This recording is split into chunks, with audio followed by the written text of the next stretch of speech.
Maintenant, il y a deux genres de types de migrants.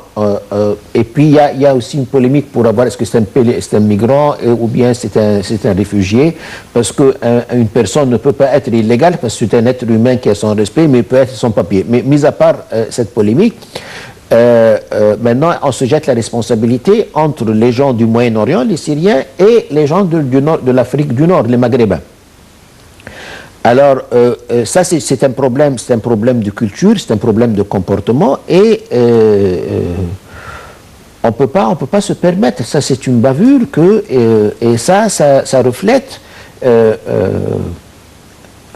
une dimension culturelle qui n'est pas acceptable en Europe, parce que ce n'est pas un prétexte. Moi, je parle d'un fait accompli sur le terrain. Ce sont des femmes qui ont été agressées, quelques-unes ont été violées, ont été maltraitées, et ça, c'est quelque chose qui est inacceptable. Est-ce que c'est organisé?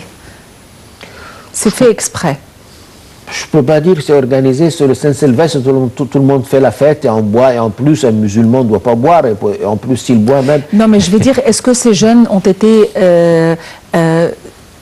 utilisés par une instance quelconque de manière à agir de la sorte? Je ne crois pas que ça a été instrumentalisé, je crois que ça a été spontané. C'était ils ont fait la fête. Mais ça a été très mal perçu par les Allemands parce que il y a eu d'autres incidents révélateurs.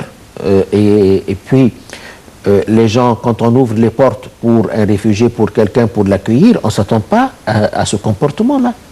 C'est-à-dire, ça, c'est un comportement qui est vraiment... on ne peut pas justifier, il est injustifiable.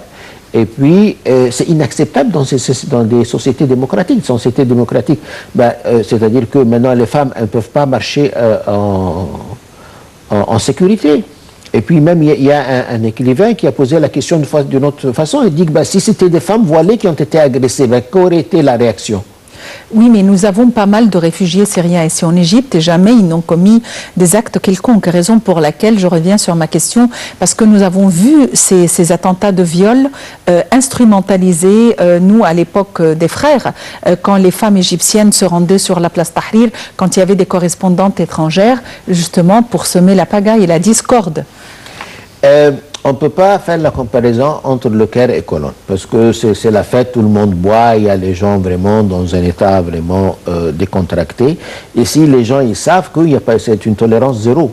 Et en Europe aussi, ils ont dit, parce que ça a eu beaucoup de répercussions dans la presse, alors ils ont dit aux policiers, vous pouvez rien dire, vous pouvez rien faire. Et puis les policiers eux-mêmes, ils ont été dépassés, parce que c'est pas dans les normes, les gens, ils s'attendaient pas à ça. C'est hors, ils n'ont pas... ils ne peuvent pas imaginer que quelque chose de tel se passe, parce que c'est pas de la coutume.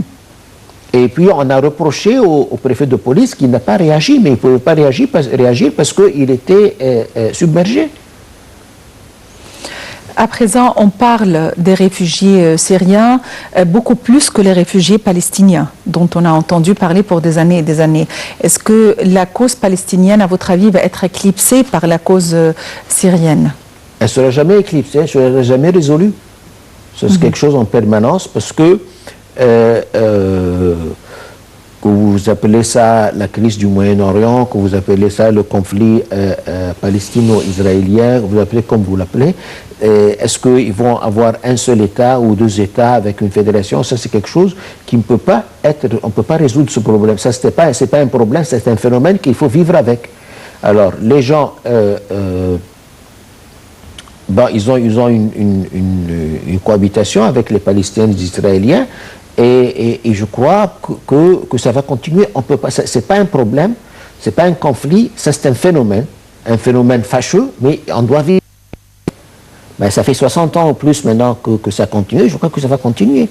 Parce que personne ne veut faire de concessions, et puis pour résoudre un problème, s'il y a des territoires occupés, alors qu'on laisse les territoires occupés et puis qu'on parle, c'est ça. Mais c'est une logique il y a ce qu'on appelle l'arrogance de la force, qu'on la passe avec la force. Mais je crois personnellement qu'on aura beaucoup de problèmes parce que les nouvelles générations des deux côtés ne vont plus accepter ce statu quo. C'est plus acceptable, c'est inadmissible. On ne peut pas vivre dans un perpétuel état de tension, de peur, mais ils sont habitués. Mais les nouvelles générations, ça vraiment, ils seront réticents. Et je crois qu'il y aura une percée. Mais pour le moment, ça c'est un phénomène qui va durer. Il ne faut pas croire que ça va se résoudre ou c'est pour parler, ça donne l'occasion les gens pour se rencontrer, pour voyager, mais il ne va pas se résoudre parce que c'est un phénomène. Pour réévoquer le printemps arabe, à part l'Égypte et la Tunisie, les autres pays, entre guillemets, du printemps arabe ont été complètement déchiquetés. À votre avis, est-ce que parce que ces pays n'étaient pas prêts pour de telles révolutions et de telles démarches politiques, ou bien parce que ce sont les superpuissances qui veulent que le Proche-Orient soit décomposé et soit recomposé à leur taille, à eux? Non, ça a été dit qu'il y a le chaos constructif, et puis ça a été dit qu'il y aura un nouveau Moyen-Orient. Un grand Moyen-Orient nouveau. Alors, vous savez que les accords de Sykes-Picot, ça a été signé en 1916. Et maintenant, on met en 1916, il y avait un diplomate français avec un diplomate égyptien, britannique et français, qui ont fait la carte, qui ont dessiné la carte. Et on a mis, par exemple, dans un pays dans l'Irak où il y avait une majorité sunnite, une majorité chiite, on a donner la domination aux sunnites sur les chiites. Et en 2003, on a changé. Alors, je crois qu'il y aura une dislocation dans les pays, mais cette situation ne s'implique pas à l'Égypte, parce que l'Égypte, elle échappe à tous les paradigmes, à tous les modèles. C'est-à-dire, ça, c'est un cas unique. Votre Excellence, Monsieur l'ambassadeur Mohamed El Nourali, merci d'avoir été avec nous aujourd'hui, c'était un plaisir. Merci beaucoup.